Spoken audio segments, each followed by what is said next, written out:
extend through your hips or backward bend through your hips and your upper back, so all that backward bending doesn't have to go into your lower back, causing repetitive trauma.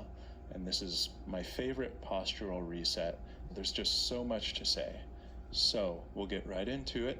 So what you're going to do is get into this face down position on the floor. Just get comfortable. Feel the connections with the floor. You're going to have your arms out to the sides comfortably, palms down, forehead resting on the floor. And if you need to, you can roll up a small towel to help bring the floor to your forehead so that your forehead is resting on the towel. Kind of sink into the floor and feel your connections with the floor. You'll probably feel the front of your rib cage. Just feel what it feels like. And breathe. Send your breath low. The ground is going to help you now to send your breath down into the pelvis and into the lower back, because the ground is now blocking your breath from spilling out your belly. Just feel what this feels like.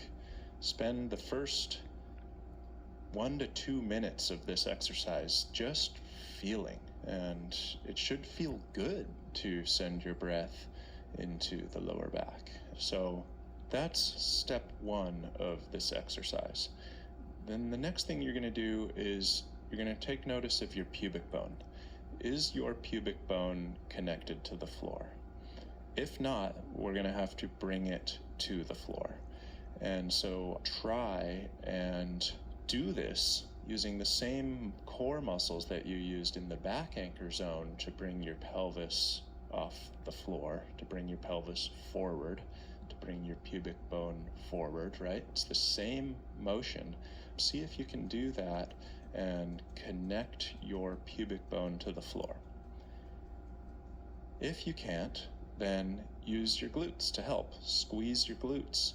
That will connect your pubic bone to the floor, and the pubic bone is one of your front anchors. It's a key postural landmark throughout the rest of this program. Your next front core anchor is the bottom of your rib cage in the front. As I mentioned earlier, this already is connected with the floor, so you don't need to bring it to the floor, but we are going to be pushing away from it. And so we'll start with this one because it is a little bit easier. And while we are pushing away from this upper front anchor, see if you can maintain connection with your pubic bone and the floor. So what you're going to do is you're going to push away from the bottom of your rib cage, just in the same way that you did with the back anchor zone, and just have the pure intention of pushing away. And what's going to happen is your upper torso will begin to elevate off the ground, just like your pelvis did when you pushed away from the back anchor zone. And you're not going to have the intention of lifting your head or your neck or anything, but they are going to kind of float up off the ground, and that's going to be simply from pushing away from this anchor point here, the front of the rib cage.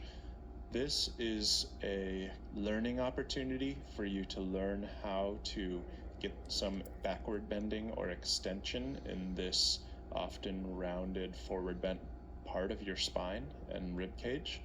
So it's going to be important for you to spend time feeling the backward bending that occurs from this area of your body, this part of your spine, without the backward bending going into the lower back. That's the goal.